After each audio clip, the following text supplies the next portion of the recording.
Osmania university విద్యార్థుల వసతి సౌకర్యాల అభివృద్ధి కార్యక్రమంలో భాగంగా వైస్ ఛాన్సలర్ కుమార్ గారు, arts college principal professor Kasim గారు, ఉస్మానియా యూనివర్సిటీ సిబ్బంది అందరూ కలిసి ఈ కార్యక్రమాన్ని మీరు ప్రారంభించాలి. ఉస్మానియా యూనివర్సిటీకి మీరు పర్యటించాలని వారు ఆహ్వానించడం జరిగింది. ఈ అభివృద్ధి కార్యక్రమంలో భాగంగా నాతో పాటు మిత్రులు, సహచర మంత్రివర్గ సభ్యులు అడ్లూరి లక్ష్మణ్ గారు, ప్రొఫెసర్ కుమార్ గారు, Yogita Rana education principal secretary గారు, Hyderabad city commissioner DGP CV Anand గారు, దేవసేన గారు, రిజిస్ట్రార్ గారు, ఇక్కడికి విచ్చేసిన తెలంగాణ నలుమూలల వైస్ ఛాన్సలర్స్ ప్రొఫెసర్ కోదండరామ్ గారు, education commission members, Osmania university teaching, non teaching staff, విద్యార్థులందరికీ కూడా నా శుభాకాంక్షలు తెలియజేస్తున్నాను. ఉస్మానియా యూనివర్సిటీ అనే పదం తెలంగాణ పదానికి ప్రత్యామ్నాయ పదం. తెలంగాణ అన్న, ఉస్మానియా యూనివర్సిటీ అన్న, ఈ రెండు అవిభక్త కవపుల లాంటివి. ఈ మాట నేను చాలా అథారిటీతో మాట్లాడుతున్నా. 1917లో ప్రారంభించబడ్డ ఉస్మానియా యూనివర్సిటీ, ఏ నిజాం సర్కార్ ఈ ఉస్మానియా యూనివర్సిటీని ప్రారంభించిండో 1935 వచ్చే సమయానికి నిజాం నవాబును పొగుడుతూ పాడడం కాదు, ఉస్మానియా యూనివర్సిటీ గడ్డ మీద నుంచి దేశ స్వతంత్రం కోసం పాడుతున్న వందే మాతరాన్ని పాడి వినిపించిన పివి నరసింహారావు గారి ఈ గడ్డ మీద నుంచే, ఈ ఉస్మానియా యూనివర్సిటీ నుంచే ధిక్కార స్వరాన్ని వినిపించిండు. 1938 సాయుధ రైతాంగ పోరాటానికి తండాలలో, గూడాలలో, మారుమూల పల్లెల్లో ఉన్న ఎర్రజెండా మోసినోళ్ళు ఎందరో మంది ఆనాడు ఉద్యమ బాట పట్టినప్పుడు కూడా ఈ ఉస్మానియా యూనివర్సిటీ అండగా నిలబడి ఆనాటి పోరాటాల మీద ఈ గడ్డ మీద చర్చ జరిగింది. ఆ అంశమే కాదు, ఈ ఉస్మానియా యూనివర్సిటీకి ఒక గొప్ప చరిత్ర ఉన్నది. జాతీయ స్థాయిలో హోంమంత్రిగా పనిచేసిన శివరాజ్ పాటిల్ నుంచి మొదలు పెడితే దేశ రాజకీయాలనే శాసించి ప్రపంచ దేశాలతో పోటీ పడగలిగిన ఆర్థిక బలోపేతమైన దేశంగా తీర్చిదిద్దిన పివి నరసింహారావు గారు ఈ ఉస్మానియా యూనివర్సిటీ విద్యార్థిని.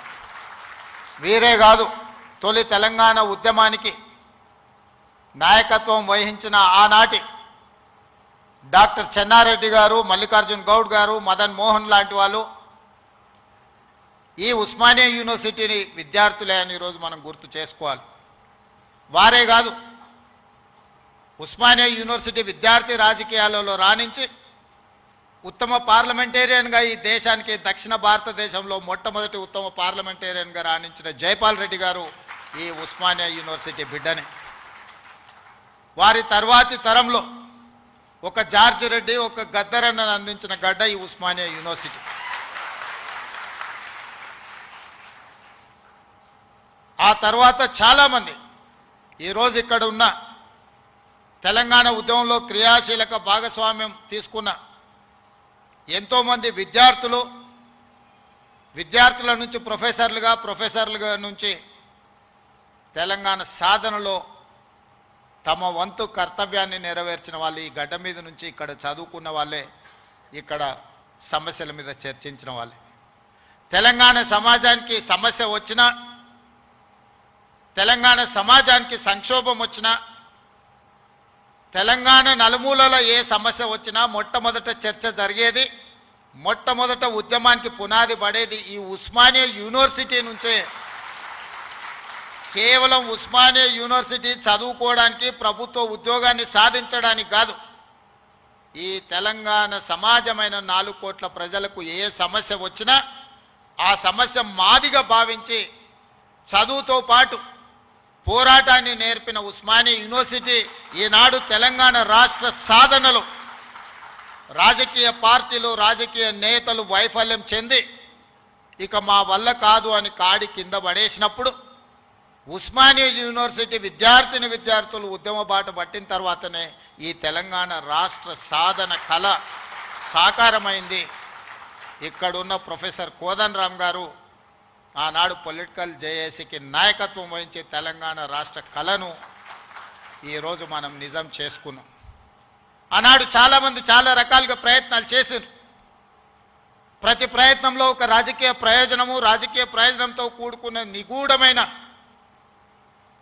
ఒక ప్రణాళిక, ఆలోచన ఉండడం వల్ల ఆ రాజకీయ నాయకుల యొక్క రాజకీయ ప్రయోజనం కోసం ప్రయత్నం చేస్తున్నప్పుడు వాళ్ళని సంపూర్ణంగా సమాజం విశ్వసించలేదు. అందుకే తెలంగాణ రాష్ట్ర సాధన వాదాయ పడుతున్న సందర్భంలో ఉస్మానియా యూనివర్సిటీ విద్యార్థులు మలిదశ తెలంగాణ ఉద్యమంలో శ్రీకాంతాచారి అమరుడై మన అందరికీ ఒక హితబోధ, ఒక జ్ఞానోదయం కలిగించి, శ్రీకాంతాచార్య అమరుడు అవ్వడం వల్ల శ్రీకాంతాచారి కుటుంబానికి ఎలాంటి ప్రయోజనం లేదు. శ్రీకాంతాచారి బతికుంటే గొప్పోడు అయి ఉండేవాడు, వాళ్ళ తల్లిదండ్రులకు ఎంతో కొంత సహాయం అందించి ఉండేవాడు. కానీ పాలకుల యొక్క ఆలోచనను, రాజకీయ పార్టీల యొక్క విధానాన్ని ప్రజల మధ్యన నిరసన తెలపడానికి తన ఆత్మ బలిదానం ఒక ఉత్ప్రేరకంగా పనిచేస్తుంది అని చెప్పి శ్రీకాంతాచారి మలి తెలంగాణ ఉద్యమంలో మొట్టమొదటి అమరుడై ఈ ఉస్మానియా యూనివర్సిటీ నుంచే తెలంగాణ ఉద్యమానికి పునాదులు పడ్డాయి. ఓ యాదయ్య ఉస్మానియా యూనివర్సిటీ గేటు దగ్గర నిటారుగా నిలబడి పెట్రోల్ పోసుకొని తగలబెట్టుకొని అగ్గిపుల్ల గీరితే కాల్తేనే అమ్మా అనే మనము యాదయ్య జై తెలంగాణ అని చెప్పి తెలంగాణ రాష్ట్ర సాధనలో సమిదై ఈరోజు ఈ ఉస్మానియా యూనివర్సిటీలో ఒక ఈశాన్ రెడ్డి, ఒక వేణుగోపాల్ రెడ్డి ఈ ఉస్మానియా యూనివర్సిటీ నుంచే తెలంగాణ రాష్ట్ర సాధనలో సమిదలైన ఈరోజు చరిత్రలో మనం వాళ్ళని స్మరించుకోవాల్సిన అవసరం ఉన్నది. ఈ ఉస్మానియా యూనివర్సిటీ ఈ దేశానికి డాక్టర్లను, లాయర్లను, ఇంజనీర్లనే కాదు ఐఏఎస్లను, ఐపీఎస్లను అందించిన చరిత్ర ఈ ఉస్మానియా యూనివర్సిటీకి ఉంది. ఈ వేదిక మీద ఉన్న సిబి ఆనంద్ గారు 8991 ఈ ఉస్మానియా యూనివర్సిటీ విద్యార్థి 22 సంవత్సరాల వయసులోనే మొట్టమొదటి ప్రయత్నంలోనే ఐపీఎస్ సాధించిన యంగెస్ట్ ఐపీఎస్ ఆఫీసర్గా ఈరోజు డీజీపీ క్యాడర్లో హైదరాబాద్ కమిషనర్గా ఇక్కడి విద్యార్థి ఈ వేదిక మీద ఉన్నాడు అని అంటే ఈ ఉస్మానియా యూనివర్సిటీ ఎంత బలమైన పునాదులు వేసిందో తెలంగాణ నిర్మాణంలో ఈరోజు మనం గుర్తు చేసుకోవాలి. అందుకే మిత్రులారా, తెలంగాణలో ఏ సమస్య వచ్చినా, తెలంగాణ ప్రజలకు ఏ అవసరం వచ్చినా అండగా నిలబడే ఈ ఉస్మానియా యూనివర్సిటీ కళావిహీనమైపోయి వైస్ ఛాన్సలర్ల నియామకం జరగక, ప్రొఫెసర్లు రిటైర్ అయిపోతే ప్రమోషన్లు ఇవ్వక, అసోసియేట్ అసిస్టెంట్ ప్రొఫెసర్లను కాదు లెక్చరర్లను, నాన్ టీచింగ్ స్టాఫ్ను కూడా నియామకాలు చేయక కొద్ది కొద్దిగా క్యాన్సర్ లాగా ఈ ఉస్మానియా యూనివర్సిటీని నిర్వీర్యం చేసి తెలంగాణ సమాజానికి చైతన్యాన్ని అందించే ఈ ఉస్మానియా యూనివర్సిటీని కాల గర్భంలో కలిపేయాలని కుట్ర జరుగుతున్న సందర్భంలో ఖచ్చితంగా ఈ ఉస్మానియా యూనివర్సిటీ పూర్వ వైభవాన్ని మళ్ళీ ప్రారంభించాలి అనే ఒక గొప్ప ఆలోచనతోని నేను ముఖ్యమంత్రి అయిన మరుక్షణం ఉస్మానియా కాకతీయ యూనివర్సిటీలతో పాటు అంబేద్కర్ ఓపెన్ యూనివర్సిటీ నుంచి మొదలు పెడితే యూనివర్సిటీలను అన్నిటిని కూడా చదువుకే కాదు సామాజిక చైతన్యానికి వేదికలు కావాలి. ఈ యూనివర్సిటీల వైస్ ఛాన్సలర్కి ఒక సామాజిక స్పృహతో పాటు సామాజిక చైతన్యం ఉన్న వాళ్ళని నియమించాలి అని చెప్పి సామాజిక న్యాయాన్ని చేయడమే కాదు, చెప్పడమే కాదు, చేసి చూపించినాం. 108 సంవత్సరాల ఉస్మానియా యూనివర్సిటీ చరిత్రలో ఈ గడ్డ మీద ఒక్క దళితుడు కూడా వీసీ కాలేదు, వైస్ ఛాన్సలర్ కాలేకపోయింది. ఇవాళ కుమార్ని, ఒక దళిత బిడ్డని ఈరోజు మనం ఉస్మానియా యూనివర్సిటీ వైస్ ఛాన్సలర్గా చేసినాం. దళితుడని చెయ్యలే, ఆయనలో ఉన్న నైపుణ్యాన్ని, చదువును గుర్తించి చదువుకున్నవాడు ఈ సమాజానికి ప్రయోజకుడవుతాడని చెప్పి ఈరోజు ఒక కుమార్ను వీసీగా నియమించడం జరిగింది. ప్రొఫెసర్ చక్రపాణి గారిని ఇవాళ వైస్ ఛాన్సలర్గా నియమించడమంటే తెలంగాణ ఉద్యమంలో పాల్గొనడమే కాదు, తెలంగాణ సమాజానికి ఏమి కావాలనో ఆలోచించగలిగిన శక్తి ఉంది కాబట్టే ఈరోజు వారిని కూడా మనం వైస్ ఛాన్సలర్గా నియమించుకున్నాం. ప్రొఫెసర్ పురుషోత్తంని విద్యా కమిషన్లో ఈరోజు నియమించడము అని అంటే వారు చదువుకున్నారు కాబట్టి. ఇలా విద్యా కమిషన్ను మొట్టమొదటిసారి తెలంగాణ రాష్ట్రంలో ఏర్పాటు చేసుకుంటే అక్నూర్ మురళి ఐఏఎస్ ఆఫీసర్ని దానికి నియమించడం అంటే, ఒక చారగొండ వెంకటేష్ని ఈ యూనివర్సిటీ విద్యార్థిని అందులో సభ్యుడిగా వేసినామంటే ఈరోజు వాళ్ళు చదువుకున్నారు, చైతన్యం ఉన్నది కాబట్టే ఈ సమాజానికి ప్రయోజనం చేకూరాలి అని ఈరోజు బాలలక్ష్మికి కూడా అవకాశం ఇచ్చినామంటే ఈ ఉస్మానియా యూనివర్సిటీ విద్యార్థిని. ఈరోజు దయాకర్ ఇక్కడ ఎమ్మెల్సీ అయి కూర్చున్నాడంటే ఇక్కడ చదువుకొని ఇక్కడి నుంచి రాణించిన విద్యార్థులు వీళ్ళందరూ. ఈ ఉస్మానియా యూనివర్సిటీ 4వ తరగతో 3వ తరగతో లేకపోతే 2వ తరగతో లేకపోతే గ్రూప్ 1 ఆఫీసర్లను ఉత్పత్తి చేయడానికి కాదు, ఈ తెలంగాణ సమాజాన్ని పునర్నిర్మించడానికి అవసరమైన మేధా సంపత్తిని ఈ ఉస్మానియా యూనివర్సిటీ నుంచి మేము ఆశిస్తున్నాం.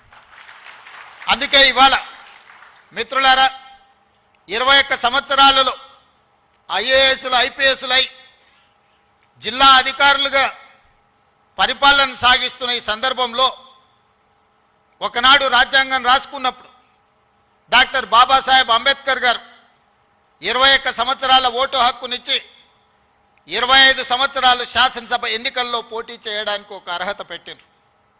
ఈరోజు మీ అందరి సమక్షంలో ఈ ఉస్మానియా యూనివర్సిటీ నుంచి ఒక కార్యాచరణగా, ఒక ఉద్యమంగా ఆలోచన చేయండి.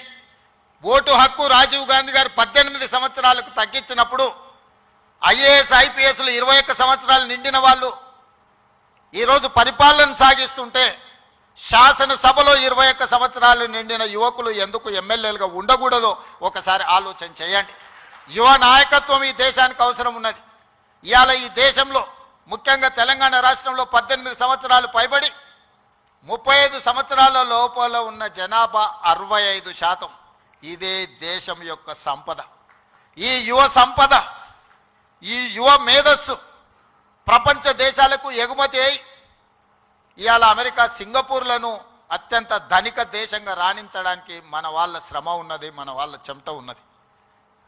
మరి ఇతర దేశాలకే తమ మేధా సంపత్తిని కరిగించి సంపద గల దేశంగా మారుస్తుంటే మన రాష్ట్రాన్ని సంపద గల రాష్ట్రంగా మనం ఎందుకు మార్చుకోకూడదు? మన యువకులు ఎందుకు మన అభివృద్ధిలో భాగస్వాములు కాకూడదు? ఒకసారి ఆలోచన చేయండి. ఈరోజు ఈ ఉస్మానియా యూనివర్సిటీ చదువులకే కాదు, పరిశోధనలకు కూడా వేదిక కావాలి. ఈ ఉస్మానియా యూనివర్సిటీ సమస్యల్ని చర్చించడానికే కాదు, సైద్ధాంతిక పరమైన ఆలోచనలు, భిన్న అభిప్రాయాలకు కూడా చర్చకు వేదిక కావాలి. సామాజిక సమస్యల్ని పరిష్కరించుకోవడానికి కూడా ఇక్కడ చర్చలు జరగాలి. సిద్ధాంతపరమైన చర్చలు జరగాలి, సాంకేతికపరమైన చర్చలు జరగాలి. వీటి ద్వారా సమాజానికి మేలు ఒనగూరాలి. ఈరోజు మనకు నచ్చని సిద్ధాంతం ఉంటే చర్చించడానికి మనం సిద్ధంగా లేం. అసహనం పెరిగిపోయింది. నచ్చని సిద్ధాంతం ఉంటే చర్చించడం ద్వారా, ఆ సిద్ధాంతంలో ఉన్న లోపాన్ని లేవనెత్తి చూపించడం ద్వారా వాళ్ళను ఒప్పించి చర్చల ద్వారా ఓడించి రాణించాలి. కానీ వాళ్ళని అణిచివేసో లేకపోతే వాళ్ళ మీద మన అధికారాన్ని, ఆధిపత్యాన్ని ప్రదర్శించడం ద్వారా ఎక్కువ కాలం ఇది సాగదు. అందుకే ఈరోజు తెలంగాణ రాష్ట్రంలో 2వ ముఖ్యమంత్రిగా నేను బాధ్యత చేపట్టిన తర్వాత పొట్టి శ్రీరాములు యూనివర్సిటీగా ఉన్న తెలుగు యూనివర్సిటీకి ఆనాడు పాత్రికేయ సంపాదకుడుగా, మేధావిగా, నిజాం రజాకర్ల నుంచి విముక్తి కలిగించిన పోరాటంలో పాల్గొన్న సురవరం ప్రతాప్ రెడ్డి గారి పేరును తెలుగు యూనివర్సిటీకి మనం పేరు పెట్టుకోవడం జరిగింది. మన స్ఫూర్తి ప్రదాతలు వాళ్ళు. IIHT, Indian institute of handloom టెక్నాలజీకి కొండా లక్ష్మణ్ బాపూజీ గారి పేరు పెట్టుకున్నాం మనం. మహిళా యూనివర్సిటీ తెలంగాణలో ఉన్న ఏకైక మహిళా యూనివర్సిటీ.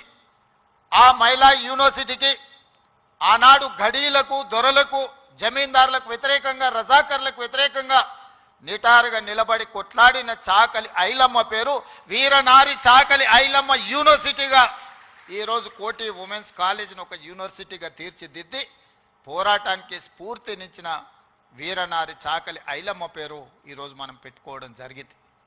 ఇవన్నీ ఎందుకు? ఇవన్నీ మనకి స్ఫూర్తిని నింపడానికి, మనలో పోరాట పటిమను పెంచడానికి. ఆనాడు తెలంగాణ యువత సమస్యల మీద పోరాటం చేసే చైతన్య పరులుగా ఉన్నారు.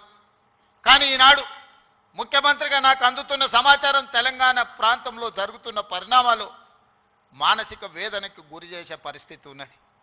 ఈరోజు పట్టణ ప్రాంతాలలో లేకపోతే యూనివర్సిటీలలో కాదు, చిన్న చిన్న కాలేజీల్లో, జూనియర్ కాలేజ్, డిగ్రీ కాలేజీల్లో కూడా విద్యార్థులు గంజాయి సేవించే పరిస్థితి వచ్చింది. ఇది తెలంగాణ సమాజాన్ని నిర్వీర్యం చేసే ప్రమాదం పొంచి ఉన్నది. ఇవాళ గంజాయి డ్రగ్స్ తెలంగాణ సమాజాన్ని, యువతను పట్టి పీడిస్తున్నాయి. ఇవాళ సిద్ధాంతపరమైన పోరాటాలు లేకపోతే సామాజిక చైతన్యానికి సంబంధించిన ఉద్యమాలు లేకపోవడం వల్ల ఈరోజు ఈ విద్యార్థులు వ్యసనాల వైపు బానిసలు అవుతున్నారు. ఇది మనందరం, ఇక్కడున్న మేధావులందరూ ఆలోచన చేయాలి, చర్చ చేయాలి. ఈ పరిస్థితుల్లో మనందరం ఒకనాడు తెలంగాణ సమాజంలో కావచ్చు, ఈ దేశంలో కావచ్చు, శ్రీమతి ఇందిరాగాంధీ గారు, పివి నరసింహారావు గారు తీసుకొచ్చిన agriculture ceiling act, urban ceiling act ద్వారా జాగీర్దారులు, జమీందారులు, భూస్వాముల దగ్గర ఉన్న వేలాది ఎకరాల భూములను, కొన్ని లక్షల ఎకరాల భూములను సేకరించి దళితులకు, గిరిజనులకు అసైన్మెంట్ పట్టాల పేరు మీద భూములు ఇచ్చారు. ఆనాడు గ్రామాలలో భూమి ఉండడం, ఆత్మగౌరవం, వ్యవసాయం చేయడం ఆ కుటుంబానికి గుర్తింపుగా ఉండి ఆనాడు ప్రభుత్వాలు ఇందిరమ్మ పేరు మీద అసైన్మెంట్ భూములను పేదలకు లక్షలాది ఎకరాలు పంచారు. ఆ తర్వాత పోడు భూముల పట్టాలు 25 లక్షల ఎకరాల అసైన్మెంట్ భూముల పట్టాలు దళితుల, గిరిజనులకు ఇస్తే 10 లక్షల ఎకరాల భూములు ఆదివాసీలకు పోడు భూముల పట్టాలిచ్చి ఈరోజు ఈ రాష్ట్రంలో దళితులు, గిరిజనులు భూ యజమానులుగా ఉన్నారు అని అంటే ఆనాడు తీసుకొచ్చిన అగ్రికల్చర్ సీలింగ్ యాక్ట్ అన్న సంగతి ఈరోజు మనందరికీ తెలుసు. ఈరోజు సొంత ఇంటి కళ. నేను ఖానాపూర్లో ఒక ఆదివాసీ బిడ్డకి ఎమ్మెల్యే టికెట్ ఇచ్చిన. అతనికి ఉన్న గొప్ప ఆస్తి ఏందంటే వాళ్ళ తండ్రికి ఇందిరమ్మ ఉన్నప్పుడు ఇచ్చిన ఇందిరమ్మ ఇల్లు. నేను అక్కడ నాగోబా జాతర దర్శించుకోవడానికి ఒక గిరిజన సాంప్రదాయానికి సంబంధించి గుడిని సందర్శించినప్పుడు చైతన్యం కలిగిన యువకుడుగా వాళ్ళందరినీ సమన్వయం చేస్తూ ఒక యువకుడు నాకు కనిపించింది. పిలిచి పేరు అడిగినా నాకు అర్థం కాలే. తర్వాత నా పక్కన వాళ్ళకి చెప్పిన, అబ్బాయి ఫోన్ నెంబర్ తీసుకొని, చదువుకున్నాడు, చైతన్యం ఉన్నది, ఫీల్డ్ ఎన్ఆర్ఈజేఎస్లో ఫీల్డ్ అసిస్టెంట్గా పనిచేస్తున్నాడు అని చెప్తే అతన్ని పికప్ చేసుకొని ఎమ్మెల్యే టికెట్ ఇస్తే ఈరోజు ఎడమ బోజు పేరు మీద శాసనసభలో ప్రాతినిధ్యం వహిస్తున్నాడు. దానికి కారణం చదువు, చైతన్యం. ఈరోజు లక్ష్మణ్ మంత్రి అయినా, కుమార్ వైస్ ఛాన్సలర్ అయినా, ప్రొఫెసర్ కాసిం గారు ప్రిన్సిపల్ గారైనా, ఈ యోగితా రాణా గారు వారి సామాజిక నేపథ్యం మీరు తెలుసుకోండి, వారు ఐఏఎస్ ఆఫీసర్ ఇక్కడ ఉన్న, ఇక్కడ చాలామంది రాణించిందంటే చదువు ఒక్కటే కారణం. ఇవాళ చదువును మనం నిర్లక్ష్యం చేసే పరిస్థితి లేదు. ఈరోజు నేను ఉన్న వాస్తవం మీ దగ్గర చెప్పదలుచుకున్నా. నా దగ్గర పంచడానికి భూములు లేవు, మిమ్మల్ని ధనవంతులు చేయడానికి ఖజానా ఖాళీగా ఉన్నది. ఖజానా ఒట్టిపోయి ఉన్నది, భూములేమో లేవు, పంపకాలు జరిగిపోయినాయి. ఈరోజు తెలంగాణలో 1,50,00,000 ఎకరాల వ్యవసాయ యోగ్యమైన భూములు ఉంటే 96% చిన్న సన్నకారు రైతులే. అంటే ఎకరము, 2 ఎకరాలు, 3 ఎకరాలే. ఇప్పుడు అగ్రికల్చర్ సీలింగ్ యాక్ట్ తెచ్చినా నేను గుంజుకోవడానికి గజం కాదు కదా, ఇంచు భూమి కూడా లేదు. అందుకే మా దళితులకు, మా గిరిజనులకు, మా బలైన వర్గాలకు, మా మైనారిటీ సోదరులకు, మా తమ్ముళ్ళకు, మా చెల్లెళ్ళకు నా సూచన ఒక్కటే, మీరు ధనవంతులు కావాలి, మీరు గొప్ప వ్యక్తులు కావాలి అని అంటే రాష్ట్ర ప్రభుత్వం పంచడానికి భూములు లేవు, నింపడానికి ఖజానా లేదు. మీకు నేను ఇవ్వగలిగింది విద్య ఒక్కటే, నాణ్యమైన విద్యనే. మీ తలరాతలను మారుస్తుంది. మీ తలరాతలు మారాలంటే మీరు చదువుకోవాలి. చదువు ఒక్కటే పరిష్కారం. చదువు ఒక్కటే మిమ్మల్ని గుణవంతులు చేస్తుంది, ధనవంతులను చేస్తుంది, శ్రీమంతులు చేస్తుంది. ఈ తెలంగాణ సమాజంలో మిమ్మల్ని భాగస్వాములను చేస్తుంది. చదువుకునే వయసులో మీరు ఇతర వ్యాపకాలకు లోనైతే జీవితాంతం బాధతోని కుళ్ళి కృషించి చావాల్సిన పరిస్థితి వస్తుంది. అందుకే ఒక సామాజిక బాధ్యతగా ముఖ్యమంత్రి అయిన ఎంబడే వైస్ ఛాన్సలర్ను నియమించిన. వాళ్ళనే ఇంటర్నల్ ఒక సబ్ కమిటీ వైస్ ఛాన్సలర్తో వేసి మీ విద్యా ప్రమాణాలు పెంచుకోవాలంటే నేను చేయగలిగింది ఏందో మీరు చెప్పండి. నియామకాలతో పాటు ప్రొఫెసర్ల వయసు పెంచడంతో పాటు నిధుల కేటాయింపు వరకు మీకు ఏం కావాలన్నా మీకు పూర్తి స్వేచ్ఛనిస్తున్నా, మీరు ప్రణాళికలు సిద్ధం చేసుకోండి అని ఆదేశాలు ఇచ్చిన. ఇలా తెలంగాణ సమాజంలో సామాజిక న్యాయంతో వైస్ ఛాన్సలర్లు నియమించను. చిన్న వివాదం లేకుండా, ఒక ఆరోపణ లేకుండా మొట్టమొదటిసారి తెలంగాణలో మనం వైస్ ఛాన్సలర్లను నియమించుకోగలిగింది. ఇలా పబ్లిక్ సర్వీస్ కమిషన్కి ఒక బలహీన వర్గాలకు సంబంధించిన బుర్రా వెంకటేశంని ఒక రెసిడెన్షియల్ స్కూల్లో గవర్నమెంట్ హాస్టల్లో చదువుకున్న విద్యార్థి ఈరోజు పబ్లిక్ సర్వీస్ కమిషన్ చైర్మన్గా పనిచేస్తున్నాడు. వీళ్ళందరికీ ఒక చైతన్యం ఉంది, సామాజిక బాధ్యత ఉంది. కష్టాలు చూసి వచ్చారు. పేదరికం వాళ్ళ జీవితంలో ఒక భాగం. కొంతమందికి పేదరికం ఎక్స్కర్షన్.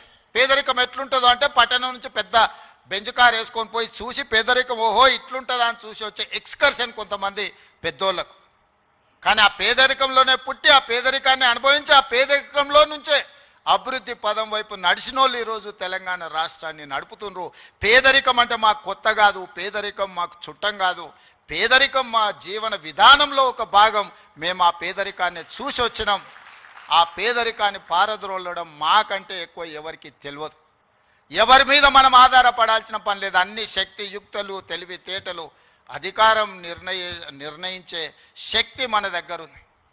మరి మీరు ఎందుకు దీన్ని ఉపయోగించుకోరని నేను అడుగుతున్నా. ఇవాళ నేను ఉస్మానియా యూనివర్సిటీ ఇక్కడికి రాని విద్యార్థులకు నేను సూచన చేయదలుచుకున్నా. మీకు వ్యతిరేకంగా నిర్ణయాలు చేసేటోళ్ళు, మీకు నష్టం కలిగించేటోళ్ళు, మిమ్మల్ని కష్టపెట్టినోళ్ళను మీరు వ్యతిరేకించండి, నిరసన తెలపండి. మీకోసం పనిచేయాలన్న ఆలోచనతోని మీ ఆలోచనలు తెలుసుకుందామని, మీ సమస్యల్ని చూద్దామని, మీ సమస్యల్ని పరిష్కరించాలని వస్తున్న వాళ్ళని మీరు వ్యతిరేకించడం ద్వారా ఈ అభివృద్ధిని అడ్డుకున్న వాళ్ళం అవుతామా, లేకపోతే అభివృద్ధిని ఇంకా ముందుకు తీసుకెళ్లిన వాళ్ళం అవుతామా, మీరు ఒకసారి ఆలోచన చేయండి. అందుకే ఈరోజు చాకలి ఐలమ్మ యూనివర్సిటీకి పేరు పెట్టడమే కాదు, 500 కోట్ల రూపాయలు ఇచ్చి అభివృద్ధి చేసి ప్రతి తెలంగాణ ఆడబిడ్డ చదువుకోవాలి, రాణించాలి అని చెప్పి చాకలి వీరనారి చాకలి ఐలమ్మ యూనివర్సిటీకి 500 కోట్ల రూపాయలు నిధులు ఇచ్చి ఈరోజు ఒక అద్భుతమైన పోటీ పడగలిగే యూనివర్సిటీగా తీర్చిదిద్దుతున్నాం.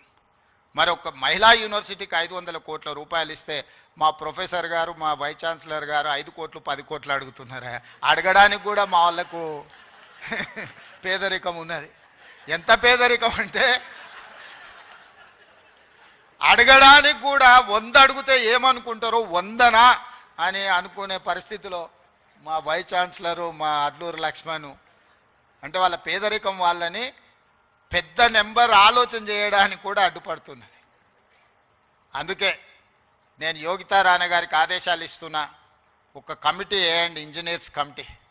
టోటల్గా ఎడ్యుకేషన్ నుంచి, యూనివర్సిటీ నుంచి ఒక టీంని, రాష్ట్ర ప్రభుత్వం నుంచి, విద్యాశాఖ నుంచి, సాంకేతిక పరమైన ఇంజనీర్లతో పాటు ఎడ్యుకేషన్ సైడ్ నుంచి ఉండే వాళ్ళందరినీ ఒక కమిటీ, చిన్న కమిటీని కూర్చి ఉస్మానియా యూనివర్సిటీ 100% ప్రపంచంతో పోటీ పడగలిగే ఒక స్టాన్ఫర్డ్, ఒక ఆక్స్ఫర్డ్ యూనివర్సిటీ స్థాయిలో మనకేం తక్కువ 3 లక్షల కోట్ల రూపాయల బడ్జెట్ ఉంది. ఎవడో 1,00,000 కోట్లు కట్టింది, కూలింది, పోయింది. 1,00,000 కోట్లు గంగలో పోయింది, గోదావరిలో పోయింది. మీకోసం ఒక 1000 కోట్లు ఖర్చు పెట్టడానికి మాకేమన్నా దరిద్రం ఉందా? నేను స్పష్టంగా చెప్పదలుచుకున్నా. ఈ సంవత్సరం విద్యాశాఖ కోసము 40,000 కోట్లు ఖర్చు పెట్టిన. 40,000 కోట్లు ఈ సంవత్సరం young India integrated residential schools, 100 నియోజకవర్గాల 100 young India integrated residential schools, ఒక్కొక్క స్కూల్కి 25 ఎకరాల స్థలం, 200 కోట్లు, 20,000 కోట్ల రూపాయలు ఈరోజు యంగ్ ఇండియా ఇంటిగ్రేటెడ్ స్కూల్స్కి నేను సంతకం పెట్టి ఇచ్చిన. యంగ్ ఇండియా స్కిల్స్ యూనివర్సిటీకి 500 కోట్లు పెడుతున్నాం. యంగ్ ఇండియా స్పోర్ట్స్ యూనివర్సిటీకి ఈరోజు 100 కోట్లు పెడుతున్నాం. యంగ్ ఇండియా పులీస్ స్కూల్స్కి ఈరోజు మనం 100-200 కోట్లు ఖర్చు పెడుతున్నాం. నేను అడుగుతున్న మిత్రులారా, ఈ ఉస్మానియా యూనివర్సిటీకి ఏమి ఇచ్చినా తక్కువే, ఎంత ఇచ్చినా తక్కువే. ఇది చరిత్ర కాలగర్భంలో కలవద్దు. ఇది చరిత్రకు ఎప్పుడు నిటారుగా నిలబడ్డ సజీవ సాక్షిగా ఉండాలి ఉస్మానియా యూనివర్సిటీ. ఏం కావాలనో అడగండి, అడగకపోతే మీ పేదరికమే, అడగకపోతే మీదే పేదరికం. అది నా తప్పు కాదు, అది మీ తప్పు, మీ పేదరికం తప్పు. మీ ఆలోచనల్ని సవరించుకొని అంచనాలను వేసుకొని ఏమేం కావాలనో చెప్పండి, అన్నిటిని ఇచ్చే బాధ్యత నాది. దీన్ని ఒక అద్భుతమైన యూనివర్సిటీగా, ఈ యూనివర్సిటీ లేకపోతే తెలంగాణకు చరిత్రనే లేదు. తెలంగాణ చరిత్రను నిక్షిప్తం చేసే యూనివర్సిటీ ఉస్మానియా యూనివర్సిటీ. తెలంగాణ పదానికే ప్రత్యామ్నాయం ఉస్మానియా యూనివర్సిటీ. అలాంటి తెలంగాణకు ప్రత్యామ్నాయమైన ఉస్మానియా యూనివర్సిటీ, సిద్ధాంతాలకు వేదికైన ఉస్మానియా యూనివర్సిటీ, ఓ గద్దరన్నను ఓ జార్జి రెడ్డిని ఇచ్చిన ఉస్మానియా యూనివర్సిటీ, ఓ జైపాల్ రెడ్డిని ఓ పివి నరసింహారావుని ఇచ్చిన ఉస్మానియా యూనివర్సిటీని తెలంగాణ రాష్ట్ర సాధనలో ముందు భాగాన నిలబడి తెలంగాణ సాధించిన ఉస్మానియా యూనివర్సిటీని ఇలా గాలికి వదిలేయడం బాధ్యతను ఒకసారి ఆలోచన చేయండి. అందుకే మిత్రులారా, ఏమైనా అంచనా వేసుకోండి, ఏమేం కావాలనో నాకు చెప్పండి, మళ్ళీ నేను వస్తా. ఠాగూర్ ఆడిటోరియం కాదు, ఠాగూర్ ఆడిటోరియం కాదు. మా వీసీ గారికి, మా పోలీస్ సిబ్బందికి చెప్తున్నా, ఆ ఎల్ల నేను వచ్చిన రోజు క్యాంపస్ లోపల ఒక్క పోలీసు కూడా పెట్టకండి. ఏ విద్యార్థులు ఏ నిరసన అయినా తెలపనియండి, నిరసన తెలిపే స్వేచ్ఛ కూడా వాళ్ళకి ఇద్దాం. ఆర్ట్స్ కాలేజ్ ముందు మీటింగ్ పెడతా, మీకు కావలసిన 100 కోట్ల నిధులు ఇస్తా. మళ్ళీ మీటింగ్ ఆర్ట్స్ కాలేజ్ దగ్గరనే, అక్కడ ఇక్కడ కాదు.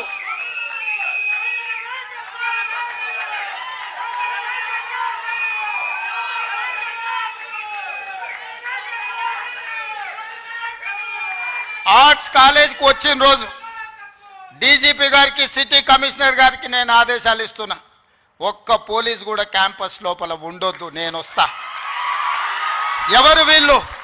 మా తమ్ముళ్ళు, మా చెల్లెళ్ళు తండాలలో, గూడాలలో, మారుమూల పల్లెల్లో పేదరికం రుచి చూసి అభివృద్ధి జరగాలి, డాక్టర్లు, లాయర్లు, ఇంజనీర్లు కావాలి, ఐఏఎస్లు, ఐపీఎస్లు, ఐఎఫ్ఎస్లు అయి ఈ దేశ నిర్మాణంలో భాగస్వాములు కావాలని ఇక్కడికి వచ్చిన వాళ్ళను, ఆనాడు ఉన్నాయన గొర్రెలు, బర్రెలు, చేపలు పెంచుకోండి అంటే ఈరోజు డాక్టర్లు, లాయర్లు, ఇంజనీర్లు కాండి, ఐఏఎస్లు, ఐపీఎస్లు కాండి అని నేనంటున్నా.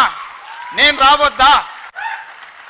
ఎందుకు రావద్దు? గొర్రెలు, బర్రెలు, చేపలు పెంచుకునేటోనికి నేను రావద్దని కోరుకుండొచ్చు, కానీ డాక్టర్లు, లాయర్లు, ఇంజనీర్లు, ఐఏఎస్లు, ఐపీఎస్లు అయ్యే విద్యార్థులకు నేను రావద్దని నన్ను అడ్డుకోవాలన్న ఆలోచన ఎందుకు ఉంటుంది? ఒకవేళ అడ్డుకుంటే వాళ్ళు వేసే యక్ష ప్రశ్నలకు సమాధానం చెప్పే చిత్తశుద్ధి నాకుంది. తెలివి ఉందా లేదా పక్కన పెడితే నాకు చిత్తశుద్ధి ఉంది. నా చిత్తశుద్ధిని ఎవరు ప్రశ్నించలేరు, ఎవరు శంకించలేరు. అందుకే మీరు అంచనాలు పెంచండి, అంచనాలు వెయ్యండి, అన్ని వివరాలు సేకరించండి. డిసెంబర్ మాసం మనకు అత్యంత కీలకమైన మాసం. Miracle month is December. క్రిస్మస్ని మిరకల్ మంత్ అంటారు, అద్భుతాలు జరిగే నెల అంటారు. డిసెంబర్ 9, 2009కి చరిత్ర పుటలలో ఒక గొప్ప పేజీ ఉన్నది. మొట్టమొదటి తెలంగాణ రాష్ట్ర ప్రకటన డిసెంబర్ 9, 2009 నాడు జరిగింది.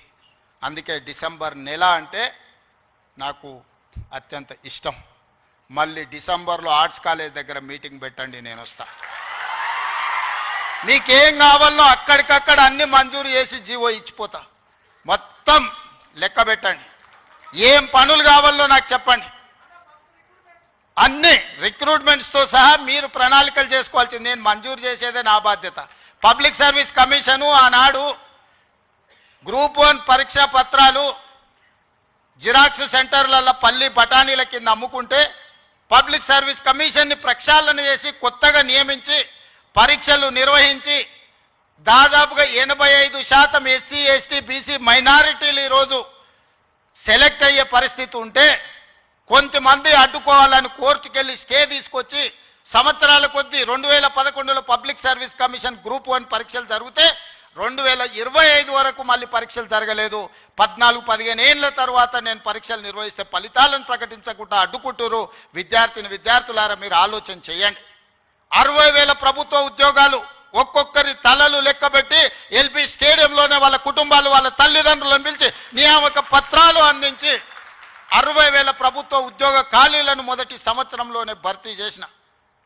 విద్యను పెంచాలి, విద్యను పంచాలి అని 11,000 మంది టీచర్లను 55 రోజుల్లో నోటిఫికేషన్ వేయడమే కాదు రిక్రూట్ చేసి నియామక పత్రాలు అందించిన తెలంగాణ రాష్ట్రంలో కొన్ని కారణాల వల్ల ఎస్సీ కేటగరైజేషన్ ఇతర అంశాల వల్ల రిక్రూట్మెంట్ను వాయిదా పెట్టినా ఈ రోజు ఆ సమస్యను పరిష్కరించుకొని దాదాపుగా ఇంకో 40,000 ఉద్యోగాలను రాబోయే 6 నెలల నియామకాలు చేపట్టి 2.5 సంవత్సరాలు పూర్తి చేసుకునే లోపల 1,00,000 ఉద్యోగాలు భర్తీ చేయాలి ప్రభుత్వంలో అని ప్రయత్నం చేస్తున్నా. ఇతర దేశాలు ఇతర రాష్ట్రాలు పర్యటించి పెట్టుబడులు తెచ్చి ప్రైవేట్లో దాదాపుగా 20 నెలల 1,50,000 ఉద్యోగాలు ఈరోజు ప్రైవేటు రంగంలో మనం కల్పించినాం. ఈరోజు తెలంగాణ రాష్ట్రము అభివృద్ధి చెందిన రాష్ట్రంగా ఈరోజు వేగంగా ప్రయాణం చేస్తుంది. Self collection of revenue, law and order, policing ప్రతిదీ దేశంలోనే నెంబర్ 1 రాష్ట్రంగా ఈరోజు కేంద్ర ప్రభుత్వం గుర్తించింది. నేను చెప్పట్లేదు, కేంద్ర ప్రభుత్వం నివేదికలు చెప్తున్నాయి. శాంతి భద్రతలను కాపాడడం నుంచి మొదలు పెడితే ఈరోజు నిత్యావసర వస్తువుల ధరలను నియంత్రించడంలో ఇన్ఫ్లేషన్లో కూడా Telangana is lowest inflation state in the country. 1.5. బయట రాష్ట్రాలకి జాతీయ స్థాయిలో 8% ఇన్ఫ్లేషన్ ఉంటే ఇతర రాష్ట్రాల 6-7% ఉంటే నిత్యావసర వస్తువులను నియంత్రించి 1.5% ఇన్ఫ్లేషన్ ఉన్న రాష్ట్రంగా తెలంగాణ మొట్టమొదటి స్థానాన్ని ఆక్రమించింది. ఎన్నడైనా ఆలోచన చేసిండ్రా? సన్న బియ్యం ప్రతి పేదవాడికి 3,10,00,000 మందికి ఈరోజు సన్న బియ్యం తింటున్నారంటే 60 రూపాయల కేజీ ఉన్న సన్న బియ్యం ఇవాళ 45 రూపాయలకే మార్కెట్లో దొరుకుతున్నాయంటే 3,10,00,000 మందికి ఈరోజు రాష్ట్ర ప్రభుత్వం సన్న బియ్యం ఇవ్వడం. రేషన్ కార్డు అడగాలంటే అదో అమెరికా వీసా లాగా ఉండే ఒకనాడు. ఇవాళ ప్రతి పేదవాడికి రేషన్ కార్డు ఇచ్చి ఇంటింటికి వెళ్ళి నీకు రేషన్ కార్డు కావాలన్నా తీసుకో అని చెప్పి ఈరోజు ఇస్తున్న ప్రభుత్వం మనది కాదా? ఈ ప్రభుత్వం ఉన్నదే మీకోసం. వీటిని అమలు చెయ్యాలి అంటే నియమ నిబంధనల ప్రకారం మనం పని చేయాలి. ఉద్యోగ నియామకాలు ఇవ్వాలి అంటే నేను నోటిఫికేషన్ ఇవ్వాలి. ప్రభుత్వ శాఖలలో ఖాళీలను తెచ్చుకోవాలి, రేషనలైజేషన్ చేయాలి, ఎక్కడెక్కడ ఖాళీలు ఉన్నాయో గుర్తించాలి. ఆ ఖాళీలను పబ్లిక్ సర్వీస్ కమిషన్కో, పోలీస్ కమిషన్కో, లేకపోతే మెడికల్ అండ్ హెల్త్ డిపార్ట్మెంట్ ద్వారానో ఈరోజు నియామకాలు చేపట్టడానికి ఒక ప్రాసెస్ ఉంది. ఆ ప్రాసెస్ ప్రకారం మనం ఈరోజు చేసుకుంటున్నాం. ఒకనాడు నోటిఫికేషన్ల కోసం మీరు ధర్నాలు నిరసనలు చేసేది. నేను మీద నోటిఫికేషన్లు ఇస్తే అశోక్ నగర్ చౌరస్తాలు, అమీర్పేట చౌరస్తాలు రోజు నిరసనలు. ఇన్ని నోటిఫికేషన్లు మాకు వద్దని మొట్టమొదటిసారి తెలంగాణ రాష్ట్రంలో నోటిఫికేషన్లు తగ్గించడం ఉద్యమం జరిగింది. అందుకే మిత్రులారా, మీకు అనుమానాలు ఉంటే నివృత్తి చేస్తా. కొన్ని రాజకీయ పార్టీలకు కొంతమందికి అధికారం పోయినా కడుపుమంట ఉంటుంది, బాధ ఉంటుంది, దుఃఖం ఉంటుంది, ఆవేదన ఉంటుంది. కొడుకులను ఏమేమో చేద్దాం అనుకుంటే ఎందుకు కాకుండా పోతురని తండ్రికి ఆవేదన ఉంటుంది. ఆవేదనతో ఆరోగ్యం కూడా దెబ్బతింటుంది. మీరు వాళ్ళ ఉచ్చులో పడితే ఎట్లా? నేనెవరినే? మీరు అందరు కలిసి చేస్తేనే ముఖ్యమంత్రి అయినా కదా. నేను ఆకాశం నుంచి ఊడిపడ్డానా? అమెరికా నుంచి వచ్చినా? ఏం నుంచి వచ్చినా? నల్లమల్ల అడవుల నుంచి, కొండారెడ్డిపల్లి నుంచి వచ్చిన గా ప్రొఫెసర్ కాసింది మాది పక్క ఊరే. మీ ఊరు నుంచి, మీ దగ్గర నుంచి గవర్నమెంట్ స్కూల్లో చదివి మీతో పాటు 20 ఏళ్ళు ఉండి జడ్పీటీసీగా, ఎమ్మెల్సీగా, ఎమ్మెల్యేగా, ఎంపీగా 20 సంవత్సరాలు మీతో పాటు ఉండి, మీతో పాటు పెరిగి, మీతో పాటు మీరు ఆశీర్వదిస్తేనే ఈరోజు తెలంగాణ రాష్ట్రానికి ముఖ్యమంత్రి అయినా. చదువుకోవడానికి గుంటూరు పోలేదు, లేకపోతే పూనా పోలేదు, లేకపోతే అమెరికా పోలే. నేను చదివింది ఇక్కడనే, పెరిగింది ఇక్కడనే, ఎన్నికైంది ఇక్కడనే. మా తాతలు ముత్తాతలు ఎవరు పెద్ద పెద్ద పదవులలో లేరు. మా నాయన పేరు చెప్పి నేను ఇక్కడికి రాలేదు. కష్టపడి మీరు ఆశీర్వదిస్తే ఇక్కడికి వచ్చిన. చెట్టు పేరు చెప్పి చింతకాయలు అమ్మదలుచుకోలేదు నేను. కొంతమంది చెట్టు పేరు చెప్పి అమ్ముకునే ప్రయత్నం చేస్తారు. అట్లాంటి వాళ్ళని చూస్తున్నాం. వాళ్ళకి బాధ ఉంది, దుఃఖం ఉంది, కోపం ఉంది. ఎందుకంటే ఉన్న పదంగా ఒక రైతు బిడ్డ ముఖ్యమంత్రి అయితే ఎట్లా? దొరల చేతులు ఉండాల్సిన పెత్తనం పేదోళ్ళ చేతులకు పోతే ఎట్లా అని వాళ్ళకి ఆవేదన ఉంటుంది. అర్థం చేసుకోవచ్చు వాళ్ళ ఆవేదన ఏందో. అట్లాంటి వాళ్ళ ఉచ్చుల పడకండి. సమస్య ఉంటే నాకు చెప్పండి. నా మంత్రులందరూ అందుబాటులో ఉన్నారు. మీ మంత్రి లక్ష్మణ్ ఎవరే? మీ మధ్యలో ఉండేటోడే కదా. పొన్నం ప్రభాకర్ ఎవరే? విద్యార్థి రాజకీయాల నుంచి వచ్చినోడే కదా. ఏ పేరైనా తీసుకోండి. ఈరోజు నా మంత్రివర్గంలో ఉన్నోళ్ళు మీకు అందుబాటులో ఉండనోళ్ళ, మీరు కలిస్తే చెబితే విననోళ్ళ. ఇవాళ ప్రొఫెసర్ కోదండరామ్ గారిని ఎమ్మెల్సీగా చేసినాం. ఎందుకు? మీ సమస్యలు విని చట్టసభలలో ప్రస్తావిస్తాడని. కుట్ర చేసి సుప్రీంకోర్టుకి వెళ్ళి కొట్టేపించారు. నేను మళ్ళీ చెప్తున్నా, సార్ 15 రోజులలో మళ్ళీ ఎమ్మెల్సీకి పంపుతాం. ఎవడడ్డం వస్తాడో చూద్దాం. ఎందుకంటే ప్రజాస్వామికంగా ప్రజల సమస్యల్ని ప్రస్తావించే వాళ్ళు చట్టసభలో ఉండాలనేది నా ఆలోచన. అలాంటి వాళ్ళని నువ్వు పంపించినప్పుడు వాళ్ళకు కూడా పదవి ఉండొద్దని సుప్రీంకోర్టు వరకు పోయి కోట్ల రూపాయలు పెట్టి పెద్ద పెద్ద న్యాయవాదులను తీసుకొచ్చి ప్రొఫెసర్ కోదండరామ్ సార్ని ఎమ్మెల్సీగా తొలగించారు. ఏం పైశాచికానందం ఇది? ఏం శునకానందం? సార్ ఒక్కడు ప్రొఫెసర్గా ఉంటే తప్ప, ప్రొఫెసర్ గారు ఎమ్మెల్సీగా ఉంటే తప్ప? మీ ఇంటిల్లి పాది మంత్రులు ఉండొచ్చు, ముఖ్యమంత్రి ఉండొచ్చు, ఎమ్మెల్సీలు ఉండొచ్చు, ఎంపీలు ఉండొచ్చు, అన్నీ మీ కుటుంబం ఉండొచ్చు. కానీ పొలిటికల్ చేసి చైర్పర్సన్గా పనిచేసిన కోదండరామ్ గారు ఒక ఎమ్మెల్సీ ఉంటే మీ దుఃఖమేందని అడుగుతున్నా. నా మీద తీటు ఉందంటే నేను అర్థం చేసుకుంటా. ఆ సార్ ఏందే పాపం, ఇంటి తలుపులు వలగొట్టినా ఏమనలే సారు. నేనైతే చెంపలు వలగొడుతుంటే ఆయనను కూడా ఉండొద్దు ఎమ్మెల్సీగా అంటే ఎట్లాంటి ఆలోచనలతో ఉన్నారో ఒకసారి ఆలోచన చేయండి. నేను కాకుండా ఇంకెవరని ఉంటే కుమార్ గారు వైస్ ఛాన్సలర్ అవుతుండేనా? మీరు చెప్పండి, మీరు ఆలోచన చేయండి. జానయ్య గారు అక్కడ అవుతుండేనా వైస్ ఛాన్సలరు? ఈ సామాజిక చైతన్యం ఆనాడు దయాకర్ ఉద్యమంలో యాక్టివ్గా ఉన్నాడు కదా. 10-12 ఏళ్ళు పాపం ఏది రాకుండా అందరు అడ్డం పడ్డారు కదా. ఇవాళ ఎమ్మెల్సీ అయ్యింది కదా దయాకర్ కూడా. ఇవన్నీ ఎందుకు అవుతున్నాయి? బాలలక్ష్మి మీ బిడ్డనే కదా, మీ యూనివర్సిటీలో పెరిగిన అమ్మాయే కదా. ఈరోజు ఈ రాష్ట్ర ప్రభుత్వాన్ని నడిపే దాంట్లో భాగస్వామి అయింది కదా. నేను మీకు విజ్ఞప్తి చేసేది ఒకటే, అపోహలకు లోన్ కాకండి. అబద్ధాల సంఘాలు ఉంటాయి, దానికి అధ్యక్షులు ఉంటారు, తండ్రి కొడుకులు. ఆ అబద్ధాల సంఘం చెప్పి అబద్ధాలను మీరు నమ్మకండి. ఈ అబద్ధాల సంఘము ఊరంతా వాట్సాప్ అని, సోషల్ మీడియా అని, ఆ మీడియా అని అడ్డగోలుగా సంపాదించింది ఖర్చు పెట్టి అబద్ధాలన్నిటిని కూడా అందులో పెట్టి ఈ మనం పిల్లలందరూ కష్టపడి సాంకేతిక నైపుణ్యంతో ఏఐ తెస్తే ఏఐ పెట్టి సెంట్రల్ యూనివర్సిటీ దగ్గర ఏనుగులు సింహాలు ఉన్నాయి, వాటిని మేము చంపుతున్నామని పెట్టారు. తెలంగాణలో ఏనుగులు అనేటివే లేవయా, సింహాలు అనేటివే లేవు. మానవ రూపంలో ఉన్న మృగాలు ఉన్నాయి, అవి ఫామ్ హౌస్లలో ఉన్నాయి. వాటిని నిర్బంధించడానికి వలలేయండి. మదర్ ట్రైన్లను బంధించడానికి గోతులు దవ్వండి. లేని ఏనుగులను, లేని సింహాలను సెంట్రల్ యూనివర్సిటీలో ఉన్నాయి, వాటిని నేను చంపేస్తున్నా అని చెప్పి సోషల్ మీడియాలో ఏ ఆర్టిఫిషియల్ ఇంటెలిజెన్స్ను ఉపయోగించి అతి తెలివితేటలన్నీ ప్రదర్శించి అడ్డుకున్నారు. ఎంతకాలం అడ్డుకుంటారు? ఏది ఇష్టం లేదు వాళ్లకు. ఏదన్నా మనం వచ్చినాక చేస్తా అన్నది ఏదన్నా ఇది మంచిగా ఉంది, ఇది బాగుంది అన్నారా? గంజాయి డ్రగ్స్ను నిర్మూలించడానికి ఈగల్ ఫోర్స్ అని తెచ్చినాం. అది ఎందుకయ్యా రద్దు చేయండి అన్నారు. చెరువుల పేరు మీద, ఫామ్ హౌస్ల పేర్ల మీద చెరువులు ఆక్రమించుకొని గంటిపేట, ఉస్మాన్ సాగర్, హిమాయత్ సాగర్లను ఆక్రమించుకొని పెద్ద పెద్ద ఫామ్ హౌస్లు కట్టుకుంటే కూలగొట్టడానికి హైడ్రా తెచ్చిన. లేదు హైడ్రాని కూలగొట్టండి అంటారు. మన వరదలు వచ్చినప్పుడు సామాన్యులు చెప్తారు, సార్ మా ఇళ్ళకి నీళ్ళు వచ్చినా, మా టీవీలు, ఫ్రిడ్జులు, మంచాలు, మా ఆస్తి అంతా తడిచిపోయింది, ఏం చేయాలి సార్ అని.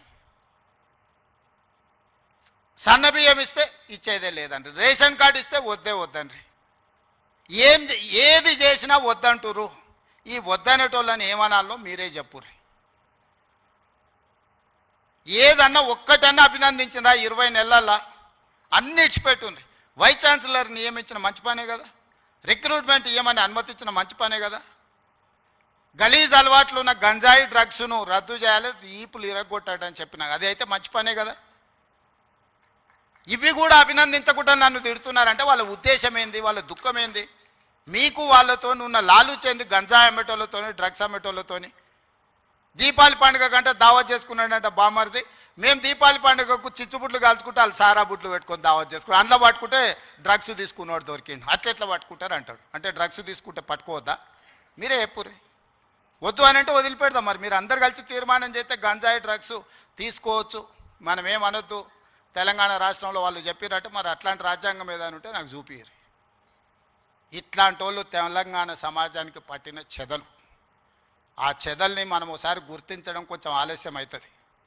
ఎందుకంటే మన ఇళ్ళల్లో మనం వుడ్ వర్క్ చేసుకున్నప్పుడు ఇట్లనే కనిపిస్తుంది. లాస్ట్కి ఇట్లా చూస్తే మొత్తం డొల్లయిగా అనిపిస్తుంది. తెలంగాణ సమాజానికి కూడా వాళ్ళు ముసిగేసుకున్న చెదల్లాంటి వాళ్ళు ఈ తెలంగాణ సమాజం బాగు కోరుకోరు. ఉస్మానియా యూనివర్సిటీని బతకనియరు. మళ్ళీ వచ్చిండ్రంటే ఆలోచనలకు కూడా వచ్చినా ఈ ఉస్మానియా యూనివర్సిటీని ఉంచరు. లేఅవుట్లు వేసి ప్లాట్లు అమ్ముకుంటారు తప్పితే ఈ ఉస్మానియా యూనివర్సిటీని ఉంచరు.